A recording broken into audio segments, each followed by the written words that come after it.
دنیا کی عظیم اسلامی فلاحی جمہوری ریاست بنائیں گے، اور انشاءاللہ یہ ہو کر رہے گا وہ ریاست کہ جہاں اللہ اور نبی کریم صلی اللہ علیہ وآلہ وسلم کے ارشادات و احکامات پر عمل کیا جائے، جو قائد اور اقبال کے تصورات و نظریات کے عین مطابق ہو، جہاں کسی کا استحصال نہ کیا جائے، کوئی ادنا کوئی اعلیٰ نہ ہو، مساوات، بھائی چارہ، اخوت اور امن ہی امن ہو، اور چہار سو اسلامی معاشرت ہو۔ ایسا تبھی ممکن ہے خواتین و حضرات کہ جب ہم اپنے قائد کے نظریات کو عام کریں، اور نہ صرف عام کریں بلکہ ان پر عمل کریں، وہ نظریات کہ جن کی بدولت میرے قائد نے الگ ملک حاصل کیا۔ بس ضرورت صرف اس بات کی ہے کہ ان نظریات کو آگے لے کر بڑھیں اور اپنے ملک کو مضبوط بنائیں۔ خواتین و حضرات، اس سے پہلے کہ آج کی اس پروقار تقریب کے مہمان خصوصی عزت مآب صدر اسلامی جمہوریہ پاکستان جناب ممنون حسین اپنے ارشادات عالیہ سے نوازیں، یہ اشعار پڑھنا ضروری سمجھتا ہوں کہ رہنماؤں کے پیش رو ہیں ہم، شمع انسانیت کی لو ہیں ہم، اے اندھیرو ادب سے پیش آؤ، آنے والی سحر کی ضو ہیں ہم۔ خواتین و حضرات، اب میں دعوت دینا چاہوں گی اس پروقار تقریب کے مہمان خصوصی کو کہ وہ سٹیج پر آئیں اور آج کے دن کے حوالے سے خطاب کریں۔ خواتین و حضرات، صدر اسلامی جمہوریہ پاکستان ممنون حسین صاحب۔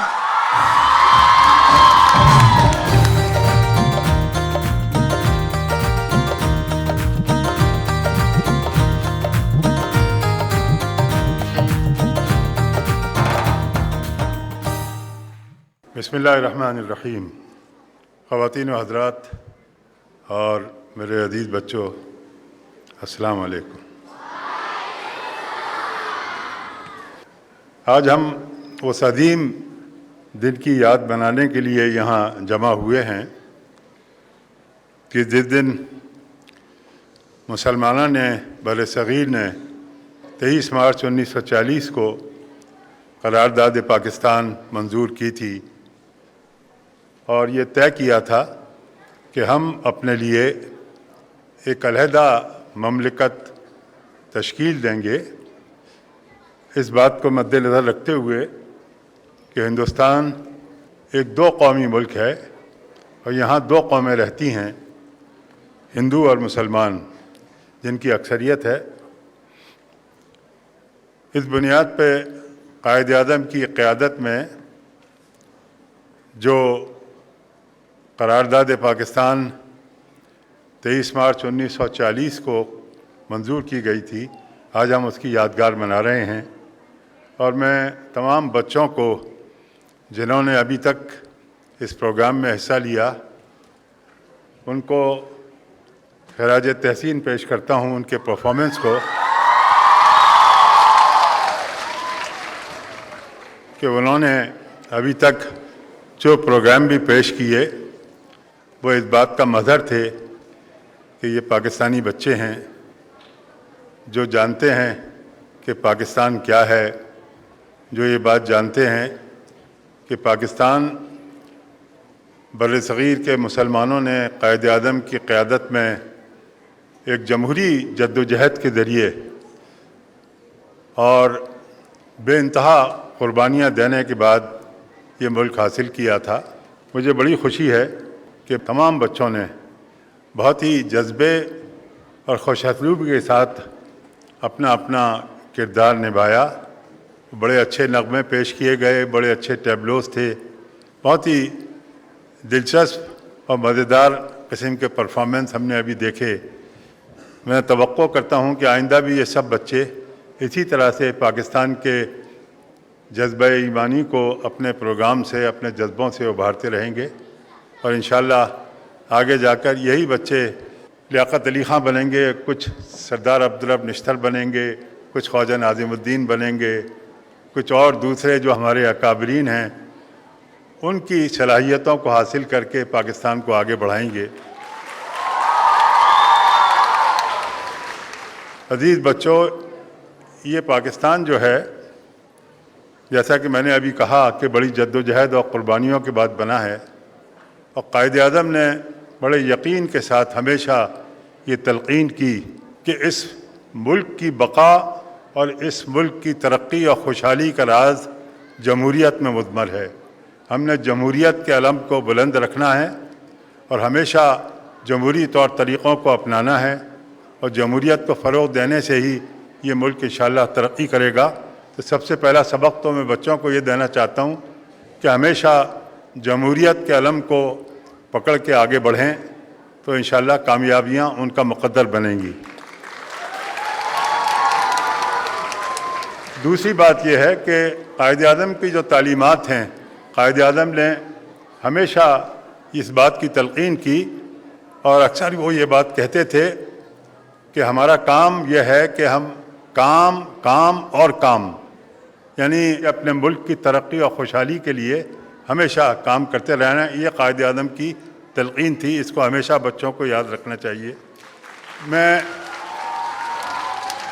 اپنے بچوں کو یہ بھی بتانا چاہتا ہوں کہ حال ہی میں پچھلے کئی سال سے پاکستان سخت مشکلات کا شکار رہا ہے، اور یہ دہشت گردی جو ہمارے ملک میں آئی، اس کی وجہ سے بے انتہا تکالیف ہم نے برداشت کی ہیں، اور تقریباً 60,000 افراد ہمارے اس دہشت گردی کی وجہ سے شہید ہوئے ہیں، اور پتہ نہیں کتنے لوگ اس میں زخمی ہو کر اپنے آپ کو معذور کر بیٹھے۔ بہرحال یہ ہمارا جو قربانیوں کا سفر تھا، یہ صرف قیام پاکستان سے ختم نہیں ہوا۔ تو میں اس کا تذکرہ اس لیے آپ سے کرنا چاہتا ہوں کہ آپ یاد رکھیے کہ یہ ملک اتنی آسانی سے نہیں بنا ہے، نہ اتنی آسانی سے حاصل کیا گیا ہے، اور یہ ملک ایک اللہ کی نعمت ہے جو مسلمانوں نے ہند کو اللہ تعالیٰ نے دی ہے۔ اس کی حفاظت اور اس کی ترقی اور خوشحالی کے لیے کوشش کرنا ہم سب پر فرض ہے، اور چونکہ بچے اس ملک کا مستقبل ہیں، ان کو ہمیشہ یہ بات یاد رکھنی چاہیے کہ اس ملک کی ترقی اور خوشحالی کے لیے ان کا کردار بہت اہم ہے، کیونکہ آگے جا کے اس ملک کی زمام اقتدار انہوں نے ہی سنبھالنی ہے۔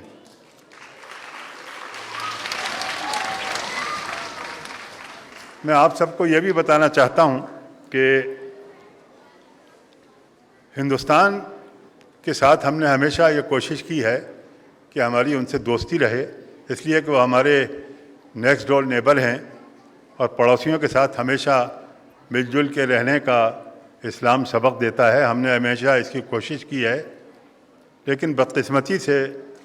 ہندوستان میں ایسی قیادت آتی رہی ہے کہ جو بجائے ہمارے امن کے پیغام کو خوش آمدید کہے، مختلف غیر پسندیدہ طریقوں سے انہوں نے اس کا جواب دیا ہے۔ تو میں نے تو ہمیشہ یہ محسوس کیا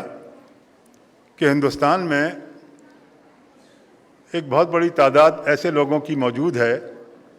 کہ جن کے ذہنوں میں یہ تعصب موجود ہے، ان کے ذہنوں میں یہ افسوس موجود ہے کہ وہ مسلمانوں سے تعداد میں زیادہ تھے، لیکن مسلمانوں نے ان کے اوپر تقریباً 1000 سال حکومت کی ہے۔ یہ تعصب ان کے ذہن سے نہیں نکلتا۔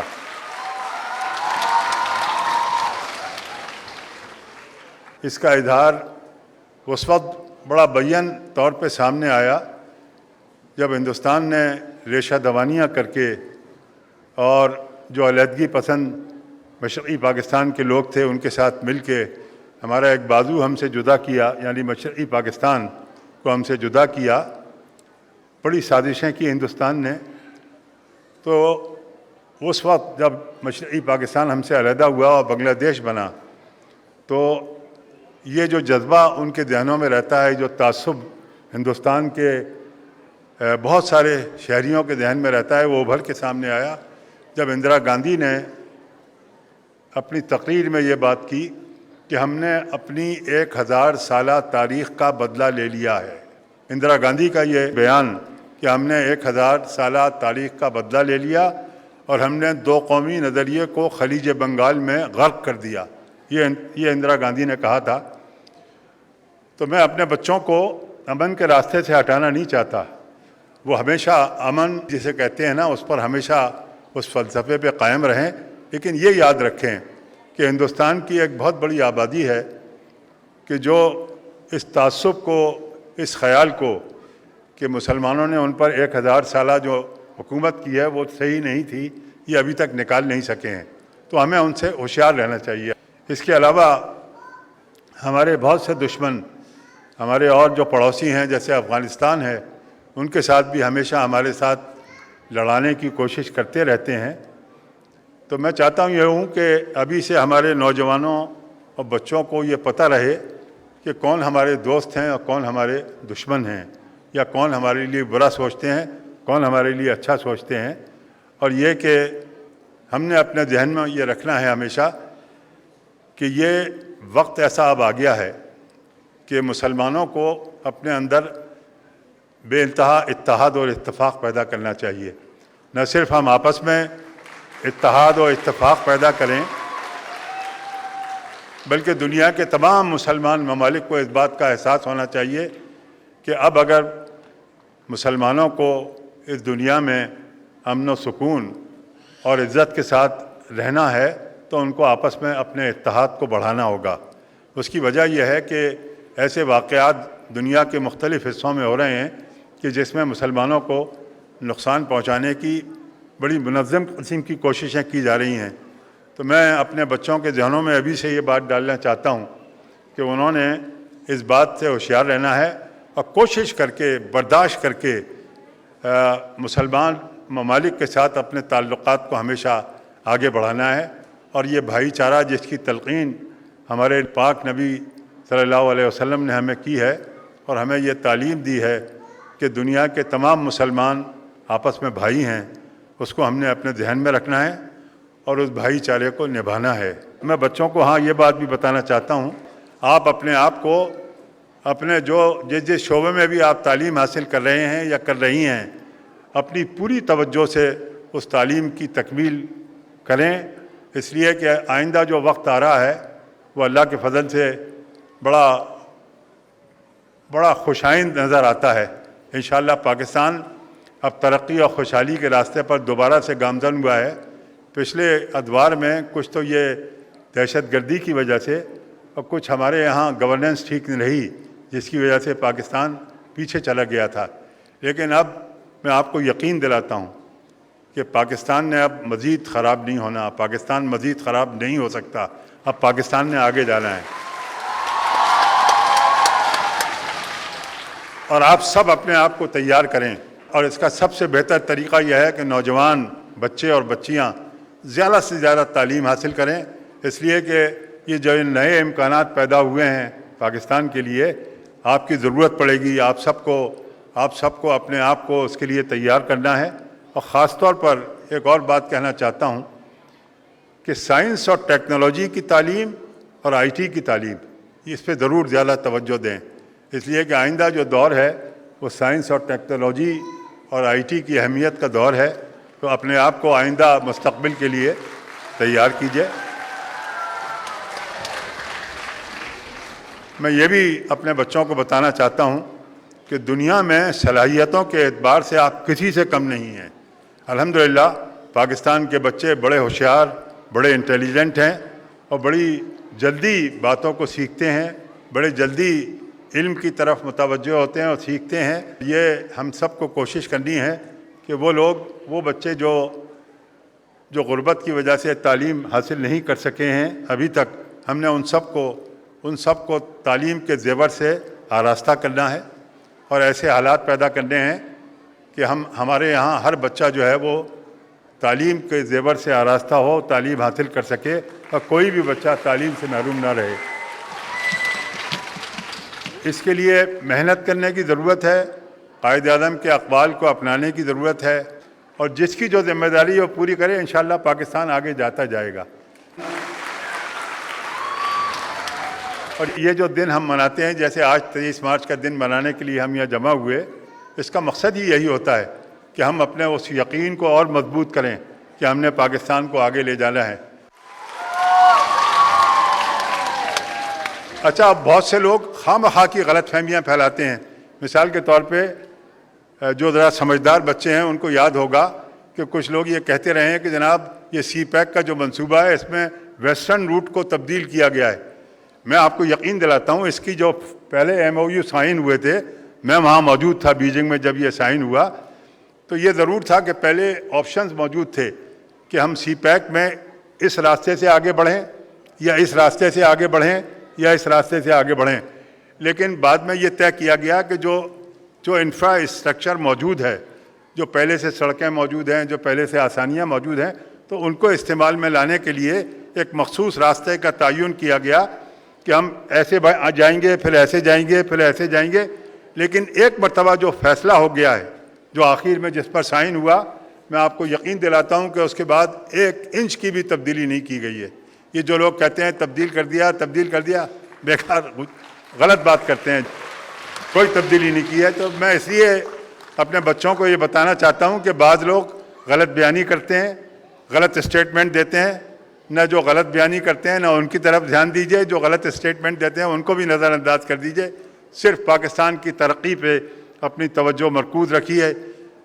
آپ کی پہلی ذمہ داری علم حاصل کرنا ہے، زیادہ سے زیادہ علم حاصل کیجئے۔ خاص طور پہ بچیوں کے لیے میں کہتا ہوں کہ خواتین کی تعداد ہمارے ملک میں 50% ہے تقریباً، کچھ لوگ کہتے ہیں اس سے بھی تھوڑی زیادہ ہے۔ بہرحال اتنی بڑی تعداد میں خواتین موجود ہیں، تو میں چاہتا ہوں کہ خواتین کی تعلیم پہ ان کے بزرگ زیادہ توجہ دیں، اور ہماری بچیوں کو بھی چاہیے کہ وہ بھی زیادہ سے زیادہ تعلیم حاصل کریں۔ جس شعبے میں دلچسپی ہے بچوں کی، اس میں زیادہ سے زیادہ تعلیم حاصل کریں، اور اگر اس کے لیے باہر بھی جانا پڑے تو ضرور جائیں۔ بہت سی اسکالرشپس ملتی ہیں، ان کو اویل کریں۔ اور یہ ضرور ہے کہ ایک بات کا خیال رکھنا چاہیے کہ ہمارا معاشرہ بالکل مختلف ہے بہت سے دوسرے معاشروں سے۔ تو آپ کہیں باہر جائیں، کسی بھی جگہ جائیں، تو آپ زیادہ سے زیادہ تعلیم حاصل کریں، لیکن یہ بات ہمیشہ ذہن میں رکھیں کہ آپ اسلامک ریپبلک آف پاکستان کی بچی ہیں۔ آپ نے جو ہماری اخلاقی اور سماجی روایات ہیں ان کی پاسداری کرنی ہے۔ اور حال ہی میں نے وزارت تعلیم کو ایک تجویز دی ہے کہ وہ پرائمری تعلیم جتنی ہے وہ سب خواتین کے سپرد کر دیں، خواتین بچوں کو پڑھائیں۔ پوری پرائمری تعلیم جو ہے اس کے بے شمار فائدے ہیں۔ پہلا فائدہ تو یہ ہے کہ ہمارے ہاں ابھی تک بہت سے گھرانے ایسے ہیں کہ جو اپنی بچیوں کو مخلوط اداروں میں نہیں بھیجتے، کہ جہاں مرد اور خواتین دونوں ہوتی ہیں، ان اداروں میں وہ اپنی بچیوں کو نہیں بھیجتے، لیکن ایسے اداروں میں جہاں خواتین اور بچی ہوں گی وہ ضرور بھیجنے کے لیے تیار ہوں گے، اپنی بچیوں کو زیادہ سے زیادہ تعلیم بھی دلوائیں گے۔ تو میرا خیال ہے کہ ابھی پچھلے دنوں میں نے وزیر تعلیم سے بات کی ہے، وہ یہ کہہ رہے تھے کہ ہم نے بڑی توجہ کے ساتھ آپ کی اس تجویز کو آگے بڑھایا ہے۔ آخر میں اس دعا کے ساتھ اپنی بات کو ختم کروں گا کہ اللہ تعالیٰ ہم سب کو پاکستان کے جو قیام کے مقاصد ہیں ان کی تکمیل کرنے کی توفیق عطا فرمائے، اور یہ کہ پاکستان سے یہ کرپشن اور بدعنوانی کو ہمیشہ کے لیے ختم کر دے۔ اور میں آپ سب کو بھی ایک تلقین کرتا ہوں، وہ یہ کہ اگر آپ کسی ایسے شخص یا خاتون کو جانتے ہیں جو کرپشن میں انوالو ہے، اس کو ضرور سمجھائیے کہ یہ طریقہ زندگی ٹھیک نہیں ہے اور اس کو چھوڑ دیں۔ اور اگر کوئی شخص اس طرف نہ آئے، وہ بدعنوانی کو نہ چھوڑے، تو اس سے اجتناب کریں، اس کو اس بات کا احساس دلائیں کہ وہ اس قابل نہیں ہے کہ وہ آپ کے ساتھ آ کر بیٹھے، اس سے بچیں۔ ہمارے معاشرے میں یہ اقدار رہی ہیں، اب ضرورت اس بات کی ہے کہ ان اقدار کا ہم احیا کریں کہ جن سے قومیں آگے بڑھتی ہیں، جو اصول پرستی کی نشانی ہوتی ہے۔ پاکستان کے نوجوانوں کی تعداد 60% ہے۔ پاکستان کی ایک دولت یہ بھی ہے کہ پاکستان میں 60% لوگ نوجوان ہیں، جو کہ 30 سال یا اس سے نیچے ان کی عمریں ہیں۔ تو یہ تو ایک اتنی بڑی دولت ہے کہ یہ لوگ اگر یہ اپنا کمر باندھ لیں، کمر کس لیں اپنے ملک کو ترقی اور خوشحالی کے راستے پہ لے جانے کے لیے، تو کوئی نہیں روک سکتا پاکستان کو ترقی اور خوشحالی سے۔ مجھے یقین ہے کہ اللہ تعالیٰ اگر آپ سب لوگ نیتی سے اپنے کام کو انجام دیں گے تو اللہ تعالیٰ مدد کرے گا۔ ہم سب کو دعا کرنی چاہیے کہ یہ ہمارا ملک ہے، یہ ہماری آن ہے، ہماری شان ہے، یہ پاکستان جو ہے، اور یہ جیسے میں نے کہا یہ کوئی معمولی ملک نہیں ہے، یہ اللہ تعالیٰ کی ایک نعمت ہے جو ہمیں ملی ہے۔ ہمیں اس کی ترقی اور خوشحالی کے لیے جو بھی کر سکتے ہیں ہم سب کو کرنا چاہیے۔ اللہ تعالیٰ ہم سب کو اپنی حفظ و امان میں رکھے۔ پاکستان پائندہ باد۔